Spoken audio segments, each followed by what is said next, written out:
Okay, why don't we go ahead and get started?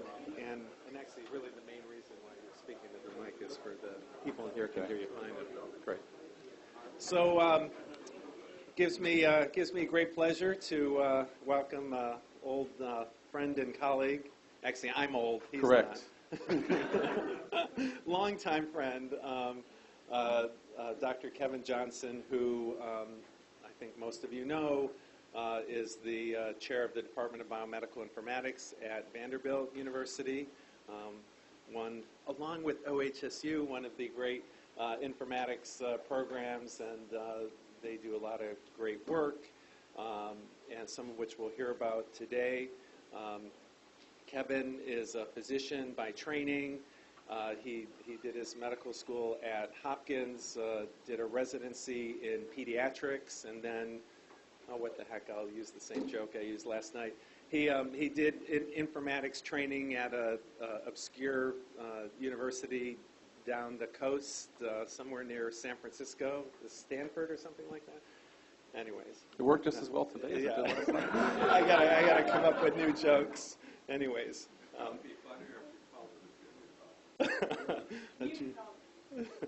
Anyways, Kevin, in his early faculty days, was at Hopkins, and then was recruited to Vanderbilt, and they've done amazing work there, and we'll hear a little bit about it, including some of the involvement in precision medicine. So, as always, this conference is being streamed, and Kevin knows that, so I'll have to be careful on things he might say.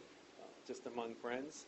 And then for those who are out there listening, if you have any questions, you can tweet them with hashtag DMICEConf, DMICECONF, and we'll add them into the mix if any come in. And then this talk will be archived and available on our website like it usually is. So take it away, Kevin. Well, thank you. Michael, you can have a seat. Feel free.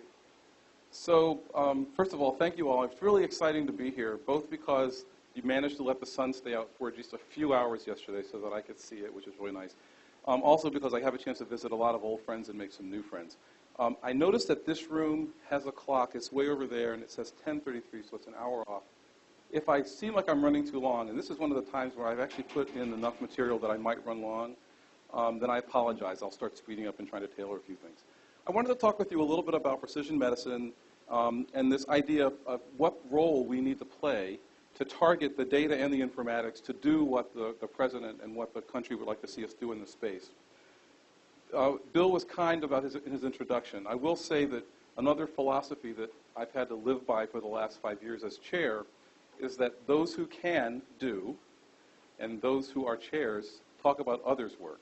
And so I'm going to mostly be speaking about the work of others, but I'm also going to stay at a fairly high level because there are some philosophies in here that I'm hoping we can discuss if we have time at the end. So, by the way, this is a picture, an older picture I have of the street going to Cannon Beach. So it's a little Oregon just thrown in there.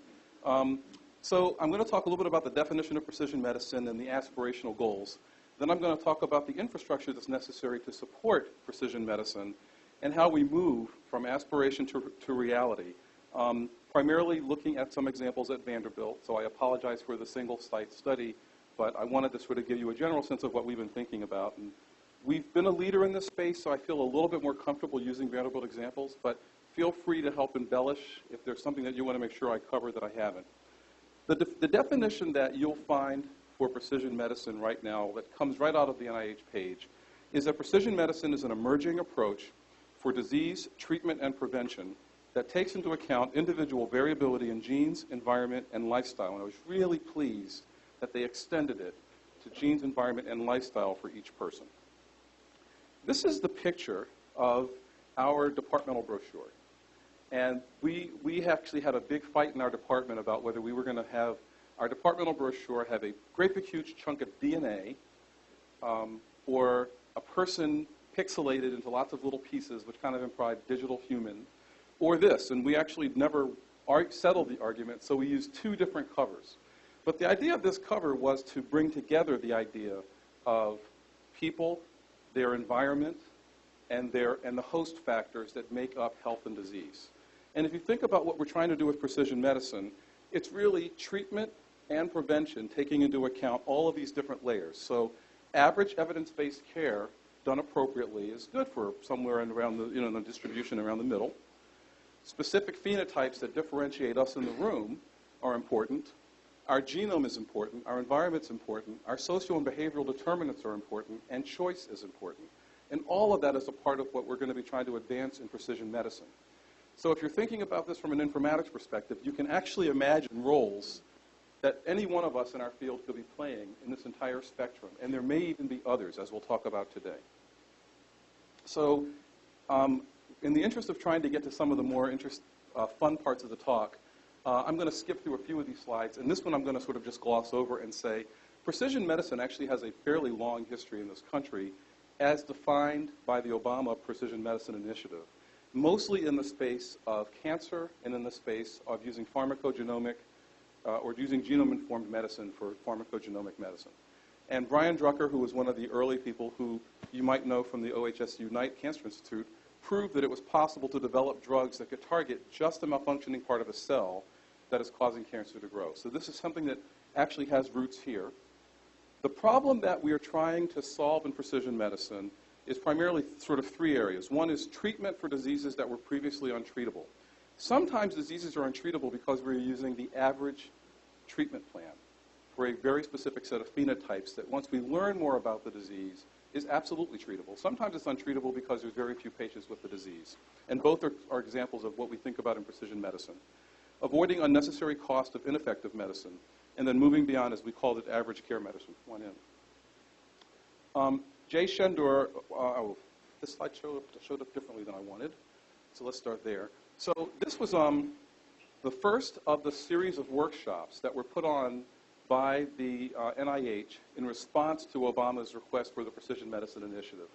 And the reason why I feel a little bit comfortable talking a bit about Vanderbilt here was that Vanderbilt was in fact the site of the first workshop because of work that we've done in this space that they wanted to showcase, especially around cohort development and data analysis and prediction. And this is one of the panels that was put together. Francis Collins is on the end. Here is Jay, who's a precision medicine person from the West Coast, that some of you may know, not from here. And then in the middle, there's a guy named Josh Denny, who is right about there, who's one of our faculty at Vanderbilt. And really, the whole purpose of this session was to begin to sort of unpack what is it going to take to do the initiatives that were part of the precision medicine request by the NIH. In one way to think about precision medicine and the components of it that relate to informatics are on this slide. And there really are three, and you can see them all here. And this is a paper that came out in JAMIA earlier this year. And that is that to do precision medicine, you have to recognize this learning health system, that care is informing research, and that research is informing care. And there's three components to that. One is what we can get from our patients, past, present, and future. And as you can see on the left, I would assert that the way we get that is primarily by developing this cohort. The other is how we go from data to knowledge. And that's a classic example of what many people in the room have told me they're already doing, which is hypothesis generation work and expertise in getting at these data to understand what they're trying to tell us. And then the last is knowledge to action, going from something that we'd like to see happening to getting it to the sharp end of the needle, or if you will, right at the point of care. That's advanced clinical decision support, and obviously a big part of what many of us think about in clinical informatics, certainly.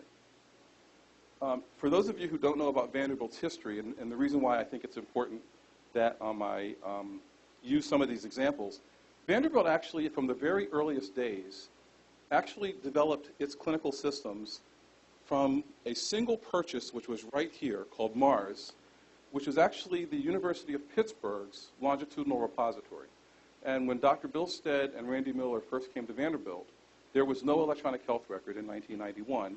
And over the first few years, what they did was they had a relationship with this system called, to bring the Mars system here, which was then recast as Star Chart, and was essentially, for those of you, a little bit of technical stuff, for those of you who know about it, it was a NoSQL repository that allowed us to store any kind of information, scanned documents, unstructured stuff, highly structured information, labs, voice files, anything. And our model for holding on to it was the belief that any of those things could at some point be signal, and that we would have to use informatics to extract the signal from that noise. And in fact, through that process, we developed all of these applications. If I were to blow this up, we've had applications in essentially 3 streams. The middle is all of the clinical apps. The top is components that we've built in our research enterprise, some of which you've heard of.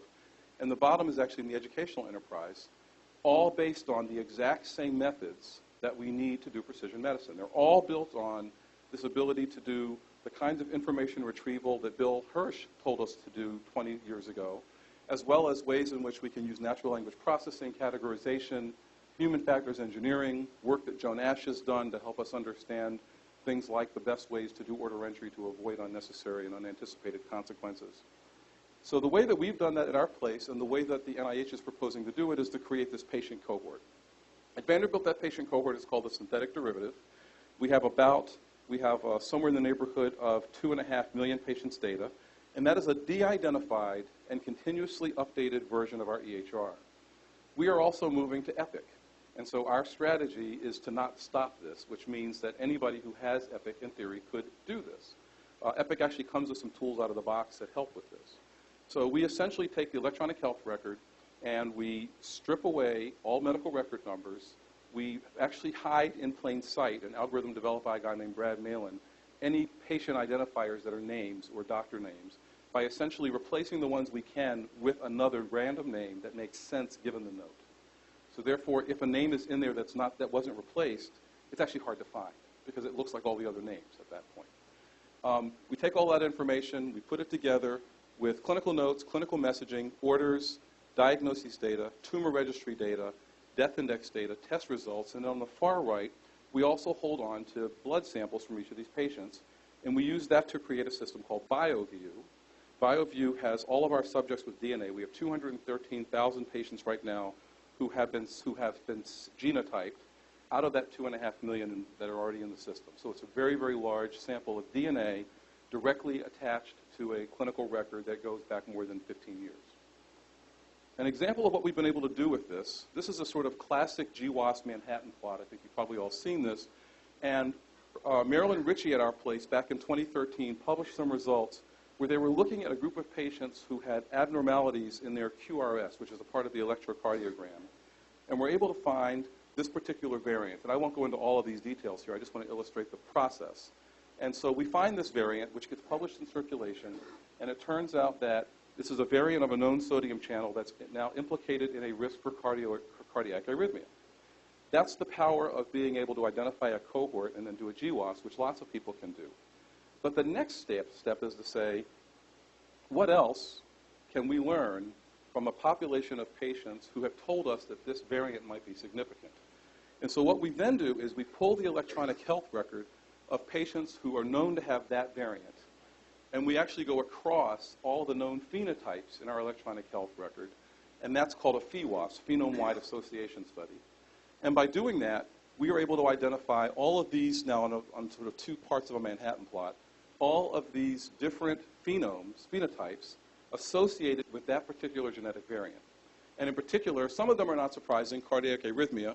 Some of them are a little bit more surprising, arterial I can't believe I'm saying that. Embolus and thrombosis and cholecystitis. I'm going to have to give up my doctor card. So the whole point is that PheWAS is allowing us to expand what we can learn from a genetic variant.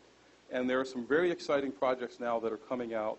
One that Michael over here will be interested in that has to do with some of what we're learning about some of the genetics of eye disease. Have you read some of Nancy Cox's most recent stuff? Yeah. So all because we're able to do this with the same kinds of data that you all have here. So that's what the president was talking about when he talked about this initiative.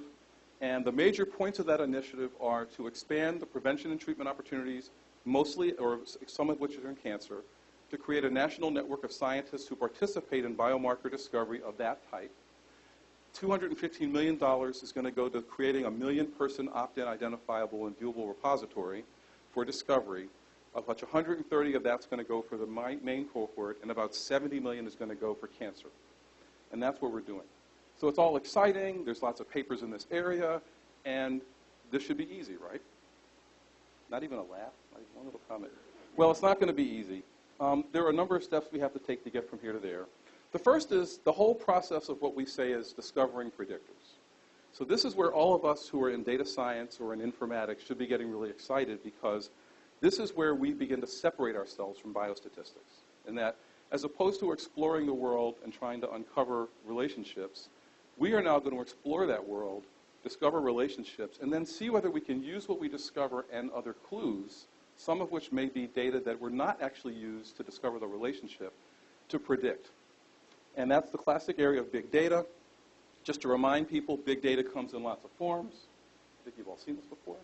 There are 3 major V's of big data, but there are 2 others that are very important for healthcare. The 3 V's that are important for big data in general are the variety of data. Bill and I were just talking about the fact that one of the big challenges we have is that it is important for those of us in healthcare to help data scientists understand the variety of data types in healthcare.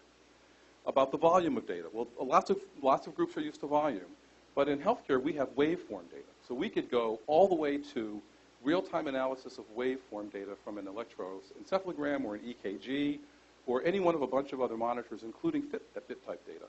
And then velocity. These data come very quickly, and they can either be large amounts of data very quickly or very small threads very quickly. Either way, they're complex data to manage. To add to that, there are 2 other V's. And those other V's are veracity, which is a really challenging problem in healthcare that almost no one in data science thinks about, which is an enormous amount of the information in an electronic health record, especially 10 years old, is false. Because we will start by saying a patient has X, and then if you're a natural language processor, you've just got your phenotype right. Wrong.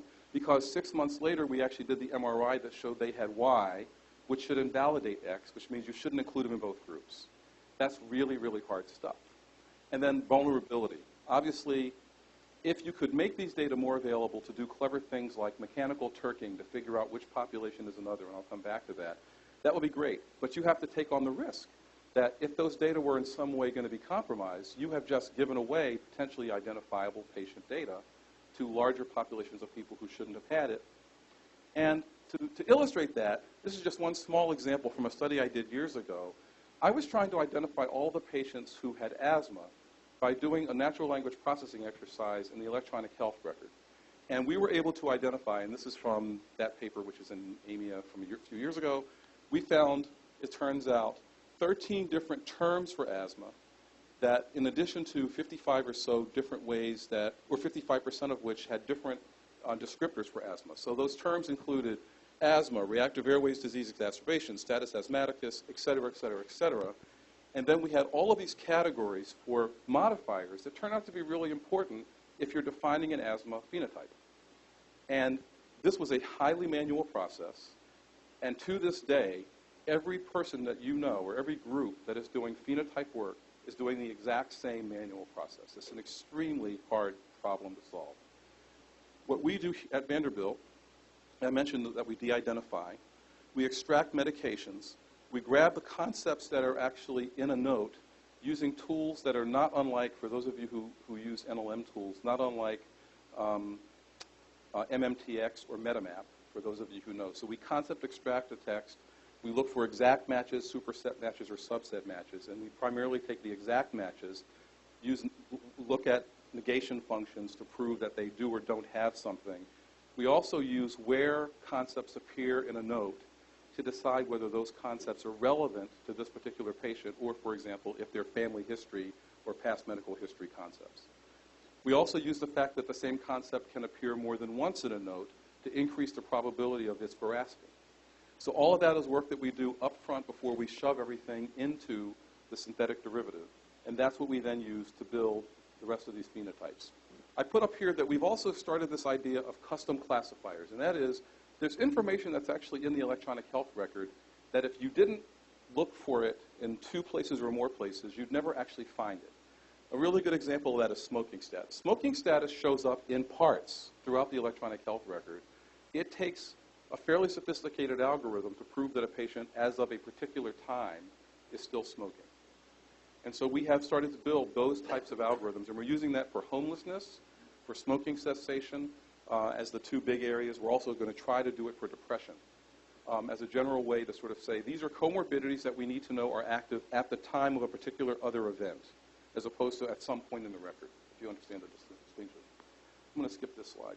So the challenges are discovering these big subgroups, which is manually time-consuming and computationally very difficult. Aggregating large healthcare data sets have numerous challenges. Most of what I'm talking about so far has only been Vanderbilt data.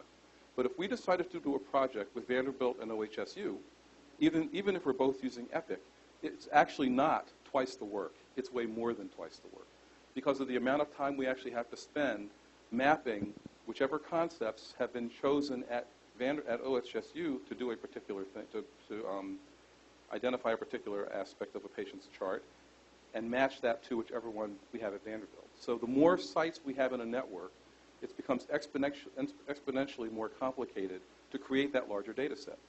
As I'm going to get to at the end of this talk, but I want to just introduce it now, we start thinking about this. We need to start thinking about what I would call a healthcare data ecosystem that's really going to be required for what we want to do in this country in precision medicine, and I'll show you why later.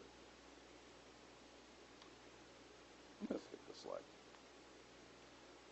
What I was trying to get at in those couple of slides is something that I think I've already convinced you, which is we have every reason to believe that precision medicine and these exercises will demonstrate some value to a clinical enterprise.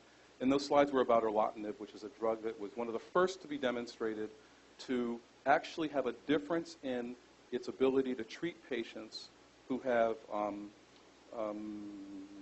just now blanking on which dermatologic condition they have. I guess it's melanoma. Is that right, Michael? Thank you. Just totally blanking on that for a second. Too much talking today. Erlotinib has a different level of efficacy for patients who have never smoked versus those who have. And there's a great literature about that, suggesting that social and behavioral determinants are part of precision medicine.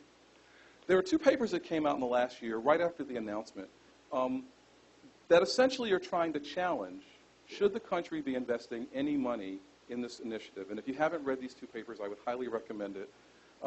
The paper that I'm going to spend more time talking about are 7 Questions for Personalized Medicine, which was a paper by Joyner that a lot of us liked. I think most of us got a little bit frustrated by the Rita paper, which was a viewpoint about the fact that where we are going with precision medicine may be based much more on the sexiness and the bipartisanness of it than by the science of it. We will see whether that turns out to be true. I think most of us believe it will not be. The key points in the second paper were the things that I think we would all agree, which is if we start to look at the promise of personalized or precision medicine, the reality is that the effect sizes, in other words, the extent to which we are able to ascribe the variation we see in the phenotype based on the genotype, has been vanishingly small. There are a lot of reasons why that might be, but that is a reality, and so we have to face that as we move forward. All of us believe that environmental characteristics are likely to yield a larger effect size, but are much more difficult for us to obtain. It requires the expertise in this room to do it. The other is that the trials of genome-informed care have been disappointing, and we have a great example of warfarin at our place, and there have been a couple of other studies nationally that show providers will follow some of the advice about warfarin dosing, but it's not really affecting the base INR that we obtain. And primarily there are a lot of reasons why that might be, but it just points to the fact that there's a lot of work going in without a lot of outcome. And then people's perception of risk may alter behavior. And what I mean by that is, how many people here are in 23andMe? A few? A few of us? Okay. And have many of you decided to jump off a cliff because you've seen that you have some disease that you can't cure in the next few years? Well, I guess those people wouldn't have shown up, right, because they've already gone. Yeah, so the whole point is you have to understand these risks. You have to understand relative risks, and you have to know how to change, given what we're trying to do in precision medicine, either your behavior as a physician or your behavior as a patient, to accommodate prediction. Our understanding of that is still very nascent in this country. The other big area that's a part of getting from here to there is changing practice. This is a New Yorker a cartoon that many of us have used for a few years now, which was this future where we would go to the pharmacist with our sequence and actually hand it to them. And that the pharmacist would then say, oh, well, based on that sequence, this is the drug you need. Well, the reality is that as long as that pharmacist had absolutely nothing to do, that might be possible. But the reality of healthcare right now is that there's overwhelming complexity. Most of us can remember 7 plus or minus 2 facts at any one time when we're making a decision. And just by looking at the slides, you can see what's happening. Human cognitive capacity has long ago been outstripped by the amount of information we need in healthcare to deliver average care. Now we start personalizing that care. How many pieces of information will we need to remember to make sure that this drug, which requires refrigeration, shouldn't be given to a homeless person. And by the way, this drug only really works in a particular age group and almost never in an African American, on top of the fact that we're trying to diagnose them. That's precision medicine. So we rely on things like clinical decision support. This is an example of an alert at our place at Vanderbilt for patients who are receiving clopidogrel. I won't go into all the medical details. This is a drug that we give patients who have a stent to stop them from clotting off their cardiac stent. And we provide this alert. We provide an explanation. It's only going to fire on patients who have had preemptive genotyping. So we know for sure this patient is at risk, as opposed to the typical alert where we may know something about the average patient, but we don't know something about this patient.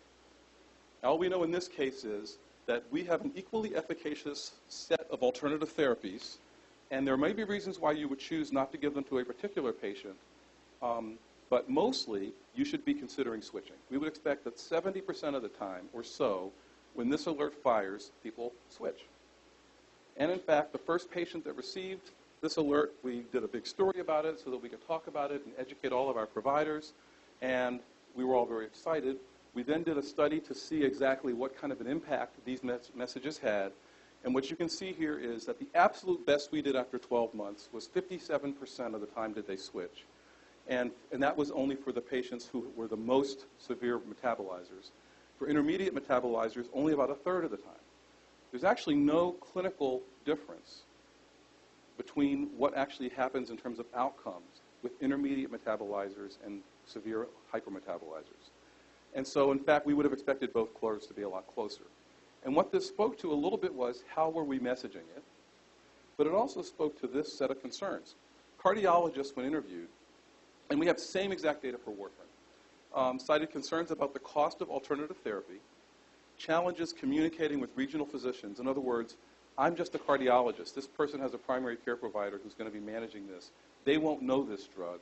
I would rather them make that decision than me.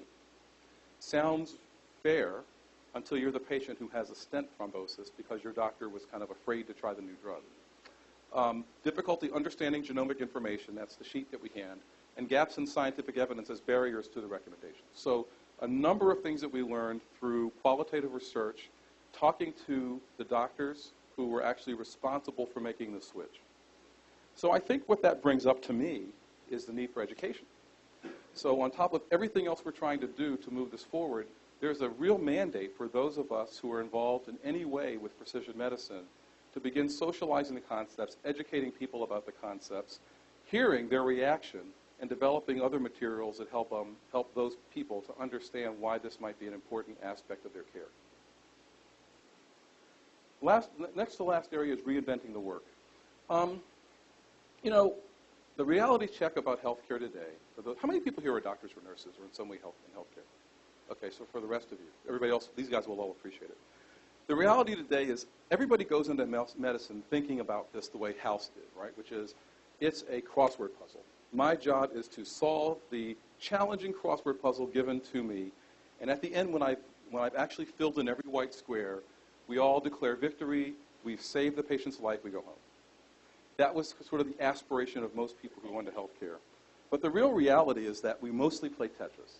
And for those of you who haven't played Tetris, the goal of Tetris is not to get overwhelmed, right? So the goal is never to say you win, because it always gets worse. And so this is healthcare. You see a patient, you see a patient, you see a patient, you hope you're on top of it. Something happens to one of your patients which upsets all of your game. And now you've got to get all the way back down to that bottom level, and it's going to just keep happening. And so in that picture, I then remind us of this. And this is another big challenge of precision medicine, because all I'm doing is saying to all my doctor friends, you thought it was bad before? I'm about to introduce 100 new attributes into your decision making, and I really hope you're going to be able to use all this well, because eventually you'll be accountable for it. And that's essentially where we are with this right now. So there are some early studies that are showing us some of those variables. This is a study by Atul Butte from a few years ago, 2014. And essentially what this study did, it was actually the first study to show that an environmental variable might actually be responsible for preterm delivery. And I won't go into the details, you can see the paper, but it points to the idea that just as we were doing with PHWAS, where I take a variable and then I go across a patient population, or GWAS, he was able to identify a cohort of patients who had preterm delivery, and then a very clean cohort of patients who did not, case control, and to do essentially an EWAS, an environmental-wide association study, to determine that, in fact, environmental variables do, in fact, impact preterm delivery. That was the beginning of a report that the Institute of Medicine, now the National Academy of Medicine, just published. Maybe hard to read. It's called Capturing Social and Behavioral Domains in Electronic Health Records.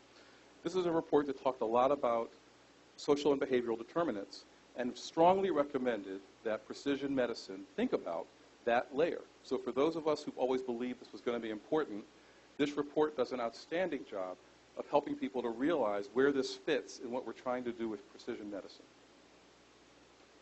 So, you know, there's a lot of change here. There's a lot of change that we have to deal with physicians and nurses and patients. And I want to show a little video. Have you all seen this video? A few people? Raise your hand if you haven't. Okay, then I'm still going to show it. All right. Because what this video speaks to, this is a video by Athena Health. It's one of about 3 videos I want to show you. It speaks to the other reality in healthcare right now. So as we're looking at all of the things I just talked about with the number of new data elements and decision support rules, this is the kind of material that's getting out there talking about electronic health records in patients. Honey, look. He's playing doctor. Mm-hmm. How's it going, Doc? Yeah, that's doctor, all right. That look is better leave him to it. So that's from Athena Health. They have a number of videos like that, and it caught on like wildfire. And everybody at our place laughed about it because they said, it's just so true. And so you take that and you start looking at the other things we talked about, and to get from here to there, a big part of what we have to do is say, how can we automate some of these analytics? And this is the challenge to you all. How can we automate these analytics and present smart choices for clinicians and not overwhelm them with more data? How can we collect these data from machines and decrease documentation work, right? Because as we talked about a little bit if you saw the film, one of the challenges might be, well, if I could videotape every single document, if I could videotape every encounter, I've now gotten rid of the Athena Health problem, right? Doctors go in, they do their thing. Nurses come in, they do their thing. Whole thing is videotaped. We archive that. Storage is relatively cheap. And then if somebody wants to challenge my claims for that particular visit, please go look at the video, the same way the police are doing. So I could do that, but now those of us who do research have to grab text from a video, hard to do, very noisy, have to parse that text into concepts, tons of false negatives and false positives, which will make everything else we're trying to do in precision medicine hard. So there's the balance. And then how can we integrate communication with the electronic healthcare ecosystem, this whole data thing? How can we communicate? How can we integrate that into the workflow so that the EHR doesn't have to be responsible for every single bit of these data, every single place a patient has been, every single breadcrumb we've left behind? Deborah Estrin calls this phenomenon small data, which is each of us all day leave behind some data that we could potentially use in healthcare. I'm going to come back to that. But if we start wanting to do these automated data collection strategies, you'd want to be having those data collected for you so that some other system could analyze them and determine your risk. So the next area is understanding these risks. And I won't spend a lot of time on this because I do want to show you these 2 videos. And it looks like I'm doing pretty well with time. So does everybody know the story of Target? In just a sentence or two, Target was able to use the data I just talked about to figure out before a father actually knew it that his daughter was pregnant. And there's a great story behind this, and you can read about it if you want to. But the key thing is that we know from studies that have now been done in the cancer space, studies that are emerging in obesity, studies that are emerging in hypertension, that all of these different data silos will be useful for helping us manage disease. Again, it's why precision medicine is such a hot topic. So there's an alternative perspective to this, and I want to make sure you all get it, and then let's talk about it, hopefully when we have time at the end. So this is from the ACLU.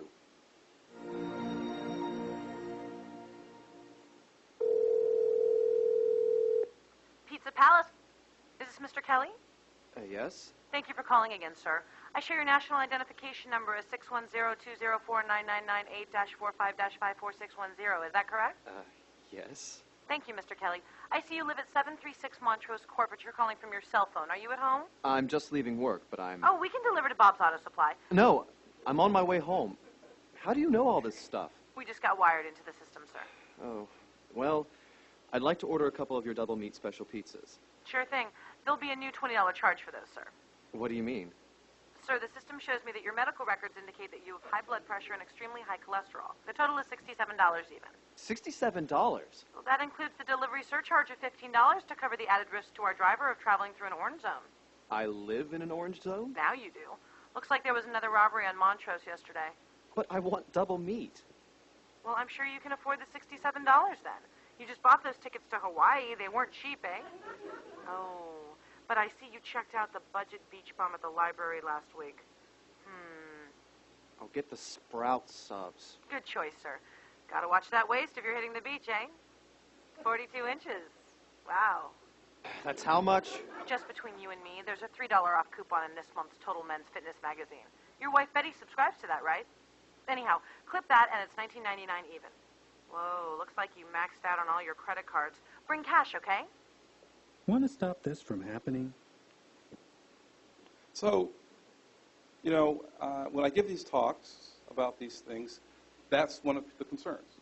It's the privacy concern, it's the misuse of data concern, and we're early enough in the process that you can absolutely expect, as precision medicine moves forward and people start thinking about the kinds of data they'd like to collect from this cohort, that names of people in the country that I could mention who are really interested in patient privacy rights.org would be the types of people who would oppose that. So just to have a little fun with it, I had a team of people from our place create a video using those same data elements for good instead of evil. So I want to show you that. This is very early. Good morning, team. Next on the list is to discuss is Lisa. As you know, she's a 58-year-old who suffered a serious car accident that resulted in a left knee reconstruction. She will be in a wheelchair for about 3 months. The current plan is to discharge Lisa to home and to schedule physical therapy visits for the next 3 months. Excuse me, John. I don't know if you've looked at the new tool we have, but I have it here. I was just entering in Lisa's information. We might need to make some changes in our discharge plan. We're getting a home conditions flag. Let me see. Yes, the home is a high-risk configuration. Looks like she has a lot of steps to get into the house. She's also in an industrial park area with no nearby parking. Getting to and from her car might be pretty strenuous for her. She's overweight and has been winded doing even little things here in the hospital. Good pickup. We're also getting an inactivity alert from her exercise sensor. Looks like Lisa often goes to bed at midnight, often not sleeping well, and is awake around 6 a.m.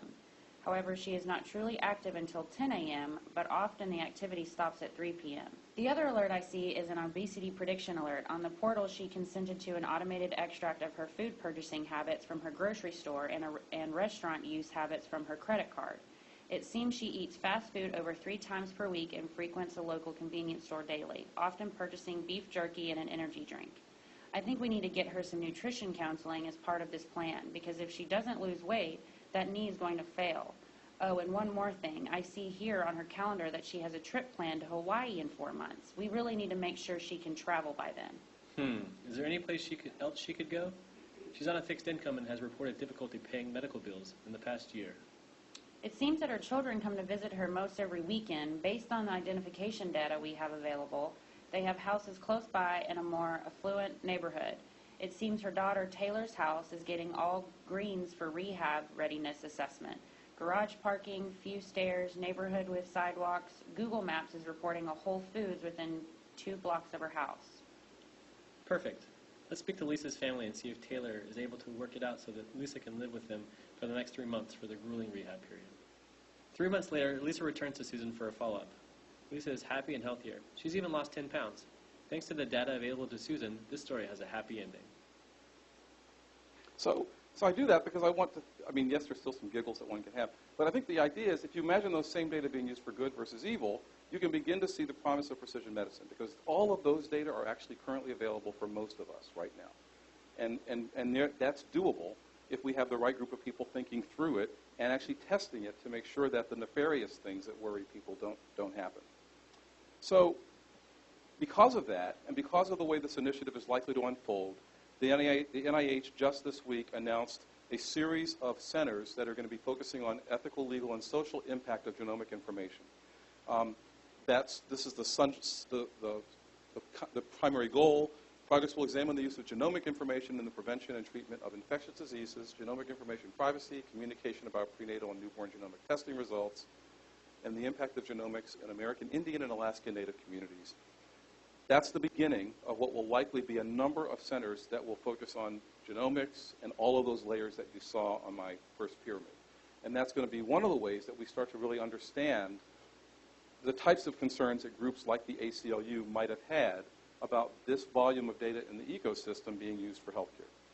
So to get there from here to there, we have to answer these questions about the questions that need to be addressed to improve perceptions of risk versus benefit, and we have to decide how best to educate stakeholders about precision medicine. So, in conclusion, with a little bit of time for talking after all, the key steps that are part of this initiative right now are discovering predictors, coming up with strategies to change practice, reinventing the actual work that's being done to support this in the workflow, understanding the risks, and transforming care. So with that, thank you very much, and I'm happy to answer some questions.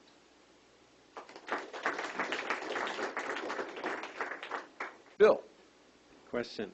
So one of the concerns, that's sort of reflecting on, I think, the kind of evidence-based view that a lot of us have, is when there's going to be so many different variables in these patients' care, how will we know which decisions to make? I mean, like we certainly know from before this era there might be a drug that is effective against some kind of tumor in a tissue culture or something like that, yet when you give it to a patient, there's either no benefit or sort of adverse consequences.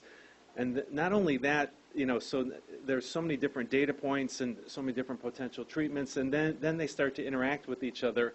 How do we apply evidence-based medicine in this new world? Right. That's a great question.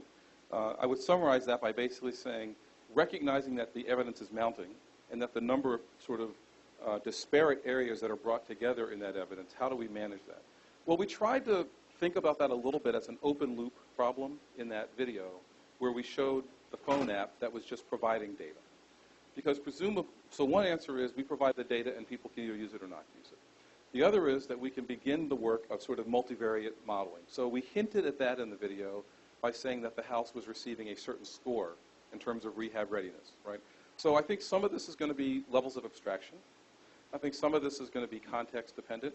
We already rely on a team of people in healthcare, and hopefully we will begin to think about who should be receiving which types of alerts, which ones the family should receive, which ones providers should receive, which ones nurses might want to receive. This is clearly going to be a problem that will have a challenge scaling because we can imagine lots and lots of ways these data could be used, and I think it's just going to require a little bit of experimentation. I will say that this problem exists today. There are a lot of variables that we pay zero attention to in healthcare. A goofy example, but an example nonetheless is the chloride is low, and we simply choose to ignore it. And we'll ignore it for years and years and years until somebody can't figure out the patient's diagnosis, and then someone will go back and go, they've had a low chloride for 5 years. Could this be something like CF, for example? So those models are around now, but you're right. It's going to be a very challenging problem. Does that sort of answer the question? It's a hard question. Two. Yes. So this is from the Twittosphere, which I'm monitoring for you, Kevin. So it says, could you address the methodology and tools Vanderbilt's using to extract data from scanned documents? Okay. The methodology that we're using for scanned documents is all on the metadata. So we are not looking at OCR. We are only looking at the metadata, and so far that's been adequate. And what I mean by the metadata in this case is dates and times of scanned documents, location from which the scanned document arose, so we know which clinic it is, the header for the type of document it is, echocardiogram report, and that's enough information to do some things with it. We have tried to use OCR methods, and we've actually tried to use additional information contextually to infer, like which lab tests were done. So we also obviously have diagnoses attached to anything that was done at Vanderbilt. We haven't found those to be initially very beneficial. We have the ability, because again, the process, and I didn't talk about this much, so this is an opportunity to do it, the process of creating a phenotype. So let's just say that we want to look at patients who have type 2 diabetes. I guess I'll use that example to start with. So if we want to use patients who have type 2 diabetes, we can go looking at their diagnosis codes. But there are a number of patients who came from someplace else with type 2 diabetes, and that was not the reason why we saw the patient. They are in our hospital because, let's just say, they have Hodgkin's or they have an ulcer, pressure ulcer. In any of those situations, there will be text, and that text may say T2DM or DM2, or it might say type 2 diabetes, or it might say nothing, but we might actually do an A1C, right? And what we do is we manually go through the chart to look for all the ways we can find the breadcrumbs in that chart to figure out that this patient has type 2 diabetes. We actually then literally do a recall and precision using that technique. So once we've hard-coded that, and that's how we establish a phenotype. So in that situation, we do read scan documents to see if we can find things. The problem with reading the scan document is if that's the only place where we get the information, then it's not reproducible. It's a very difficult strategy. So we tend not to do that. The eMERGE Consortium has also been looking at a lot of the phenotype work. We're one of the few places that have a number of old scan documents, and eMERGE, I think maybe many sites are using OCR, but we are not. There was another question over here, and then we go there. Yes. Could you talk a little bit about your experiences in moving the patient cohort EHR from your homegrown to Epic, or what the stage of that is? Yeah. So it's a great question. The statement that I make in that regard is that Epic is not going to be our architecture. It's going to be a part of our architecture. Our homegrown electronic health record lives inside of StarChart. The plan is to replace everything above that with Epic and to feed StarChart. So all of the connections from StarChart to the SD, as we call it, the synthetic derivative, or the RD, which is the identified version of the SD, are going to persist because they're already at the level of StarChart, not the applications above it. So it shouldn't have any impact. We haven't started doing it yet. One of the biggest issues here that people bring up is, well, your data are clearly going to be different, right? There's no question that headers will look different. Stylistically, things will be different. Note types might be different.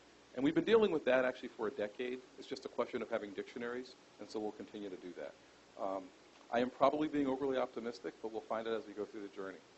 So since you're moving EHR, do you have, and the StarChart's going to be essentially kind of like the research database, do you have any plans to make this open source or allow other people maybe who have Epic to connect with it or to build a similar installation on, inside of it, and then it would facilitate this data sharing and collaborative cohort building that you're talking about? Yeah. So that's a good question. Any site that has the ability to have MongoDB or tools that are NoSQL databases can build a thing like StarChart. There's no magic there. The work to try to bring our particular infrastructure over, I think, is probably not necessary, honestly, because it's not about the infrastructure. It's about the planning. It's about setting it up and making sure that you want to do it and having the discipline. We've always created a version of this thing that's called the record counter, so that anybody who's participating on a project with Vanderbilt can go into that system and find out how many patients in our cohort satisfy whatever their needs are, but we aren't planning to make the data themselves open. That's part of the covenant to the patients.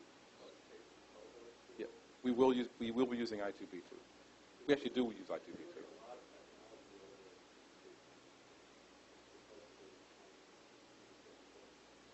They do it for different populations. So I2B2 is a highly democratized way to get access to very specific data that's been mapped to a very specific data model. Recall that everything I said so far would use highly unstructured data. So I2B2 doesn't work so well with unstructured data. You'll still need to have other tools for that. So, good question. Yes?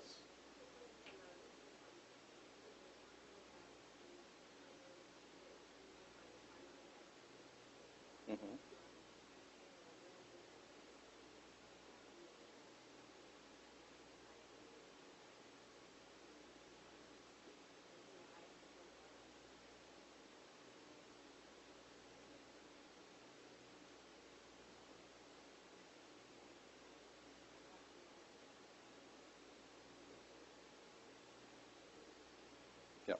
So this is a question about getting the effect sizes that you need to find differences in very rare populations.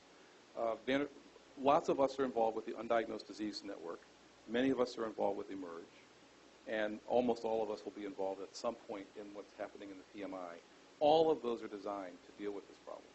So you're absolutely right. There are many, many studies that Vanderbilt will never have enough data to support. And why I'm such a big proponent of us thinking through this health data ecosystem is I don't know that I want to call every single friend of mine in every single academic institution to find out if they can add to that cohort.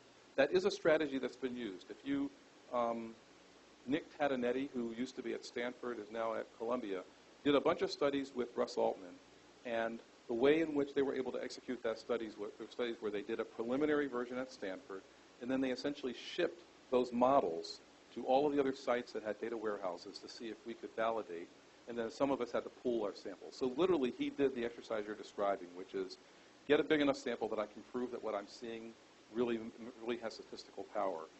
We wouldn't want to have to scale that for every single observation in that group. You're going to have to use some tools. The ideal model would be a distributed query and response system, and for those who know I2B2, that would be Shrine, which allows you to distribute out calls and get back responses. The BD to K initiatives, which is the Big Data to Knowledge initiatives funded by the NIH, two of the groups are working on ways to distribute these queries and to use a much more sophisticated networking strategy or data strategy than what many of us already have. So there's active research in this area to try to solve that problem without having to use your friends and family approach. Michael. Yeah, Kevin, my question is probably pretty similar to Aaron's, and it deals with standards for sort of data knowledge representations. We've had these in clinical, purely in the clinical world for decades, but when I look at sort of what I would consider true interoperability, I think it's really questionable, for what we've got in the real world. Night, they would have told you there's no question that there's no interoperability. Yeah, and but anyway, keep going. Sorry. And so I think sort of looking ahead, like as an informatician, I sort of think that, well, if we had pushed enforcement of these years ago, we'd be better off. But what I hear from the policymakers is that we weren't ready for that, and it's things like that. And so I'm wondering, as you show those curves about how it gets exponentially complicated with genetic data and precision medicine, how do you see this playing out? I mean, is this something that, like, what do you think is the solution to getting these things out in the real world on a large scale? Well, there's sort of two questions embedded there. One of them has to do with adoption, and the other has to do with interoperability. I think the harder problem of the two is interoperability, as you pointed it out. The adoption question is a little bit easier to answer, which is we are notoriously bad at adoption of new information. We all know the statistics about the time it takes. And the only way that that's likely to change is going to be the ways in which we democratize the availability of tools. So, for example, there has been a push, and the New York Times did a great piece about this a few months ago, that if electronic health records became service-oriented completely, so essentially think of it as a sheet of glass, when going out into the world to get any question you want answered on the data you have here, it may be possible for us to publish something that we've just learned and publish the service that can be picked up by some group. This is a totally different infrastructure than we have, and made available to all of us to use it. That would be a way in which you could validate it with another data set and then put it out there publicly and take hopefully a shorter period of time than 12 years to at least let you know that's a possible answer you can choose to not listen to. But when it comes to the interoperability problem, I think it's not wrong to say that we weren't ready. Because with 15% of the community talking about electronic health records out of the 100% that should be adopting it, that was very much akin to Mario Andretti developing the car that you drive and forgetting to put a cup holder in it. Right? So it was very much a time when the community that really needed to help us weigh in on what we needed to make EHRs usable never saw them until after MU1. So now we're getting a list of information about what EHRs really need, we think, from that group of people who are now willing to help us to get to interoperability. I think if we had done it before, there'd be just a small subset of us who were sharing data, but nobody else would understand it. Yes?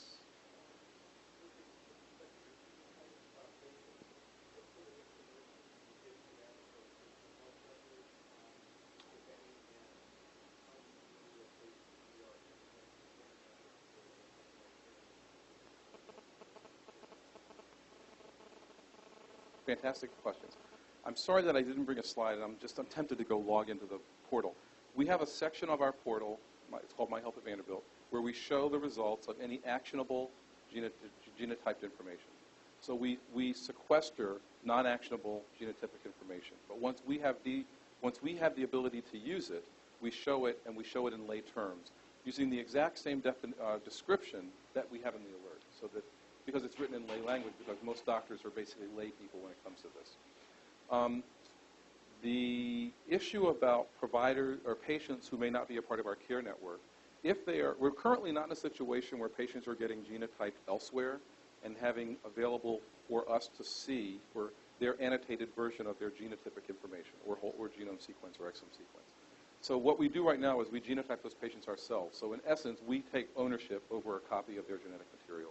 We don't give them an opportunity to share it. And because every patient that's seen at our place has access to the portal, they then can take those information that are actionable and take them to wherever they want to take them. So that's the best we were able to do.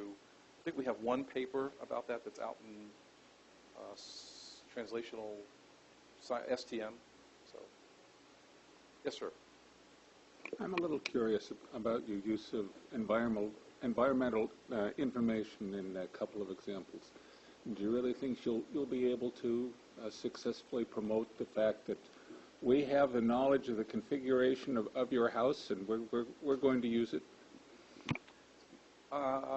Yes, I think I do have a minute to show this video. Let me show you my response to that in video form. Thanks, I'll enjoy that. Oh, let's see, maybe it won't work. There it is. Anybody here remember the movie Sleepless in Seattle? Okay, here's my answer. Bye. Bye, Jonah. Bye. Jonah hates this movie. Remember this? For those of you who are too young, talk to the person next to you. Jonah, listen to me. You don't know Victoria. I hardly know her myself. She is, in fact, a mystery to me. She tosses her hair a lot. Why does she do this? I have no idea. Is it a twitch? Does she need a haircut? Should she use a barrette to keep her hair out of her face? These are things I'm willing to get to the bottom of. That is why I am dating her. That's all I'm doing. I'm not living with her. I'm not marrying her. Can you appreciate the difference? This is what single people do. They try other people on and see how they fit. But everybody's an adjustment. So that's Tom Hanks's definition of the scientific method. And I think part of the answer to this is these are research questions. I have absolutely no idea. But I think if we don't pose these questions, we don't advance the science, and that's sort of where I feel about it right now. Yes? So I think this connects a little bit to the question Justin just asked, and also what Bill was asking earlier about how are we actually going to take this enormous amount of information and make it actionable. And part of that, as you said, is abstraction. But I think there's this big emphasis on data-driven, high throughput, automated discovery. I really like the slide that you had with the qualitative analysis of the provider responses, of why they didn't always use that information that was provided in the decision alert, the targeted alert. And I was wondering if you could talk a little bit about the potential role of qualitative research or mixed methods approaches in this. Every single solitary study that we're doing in this space is a mixed method study, every single one. Most of the studies I've done for the last 10 years have all had mixed methods components to them, because how else do you understand the why? And so I think it's essential. The only way that we're really going to understand what patients are thinking at this level and what providers are thinking at this level is to come up with a way to unpack their decision making. And to me, a part of getting to the answer to Bill's question is that we are going to have to design this based on what we are able to learn through that knowledge acquisition task that's part of mixed method studies. So good question. Thank you. Sure. Yes, Justin. This is actually a question from Dr. Mohan. How are the physicians... Should I know who Dr. Mohan is? Oh, hey, Dr. Mohan. How are you? Glad you're listening on the stream. Go ahead. What's your question? So the question is, how are the physicians at Vanderbilt adapting to the change from a homegrown system to Epic? We haven't gone live yet. So if you've ever seen the Gartner Hype Hope cycle, we are very, very much at the whatever the peak is before the trough of disillusionment. So right now, my job is to provide a dose of reality, but to mostly encourage people to trust that we're going to deliver something that's at least as good as what they have now. We will see how well we do with that. That's certainly our goal.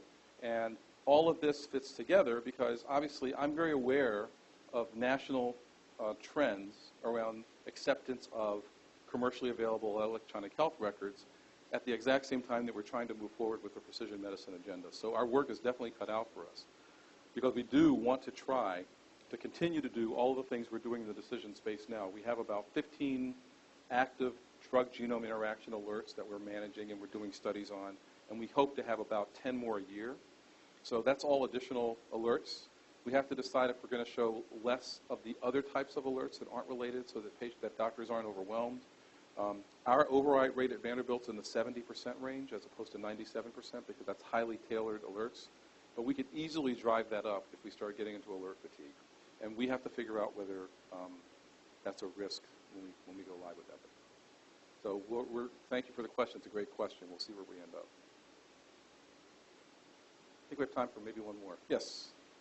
Oh, this is a bit reaching maybe, but why the focus on genomics over all the rest of the omics? I mean, there have been so many GWAS studies that show all these small effects, and there's so many other kinds of omics that seem like, you know, metabolomics, proteomics, the microbiome omics that have precedent for having big impact on patients' health. And why aren't we talking about those things? Why aren't we just saying omics in general instead of so focused on genomics? Yeah.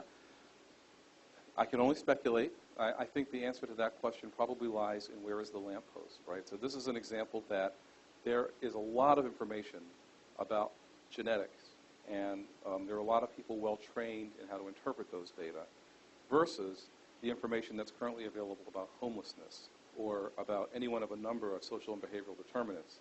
So I believe that as we start to train more people, there will be careers that will spring up to help us understand Fitbit data and waveform data and geolocation data. We're starting to understand that better. And imaging data, another really big area. Every one of those has a potential biomarker waiting for us to discover it. And genomics is just, right now, it's fairly easy. I think that's my answer. And I don't know, other people in the room, anybody else have a belief about that they want to share? Encourage looking in more of these other places and not get a little too complacent just because it's, like you say, I like the metaphor of where the lamppost is, but it's a lamppost that hasn't, to mix my metaphor, borne as much fruit as we expected, so we should be expanding where we're looking. Yes, I could not agree more. And I think part of what you tried to see, what you saw me doing at the end, was trying to expand our thinking a little bit about that, because I absolutely agree with you. So you're basically telling us that the Vanderbilt Epic implementation is a non-inferiority study? That's it. I'm going to keep that up. You really better not. Anyways, we might have to hold his hands back. We really like posting things. It's okay. I have plenty to post in return. So, no. Anyways, thank you, Kevin. This was very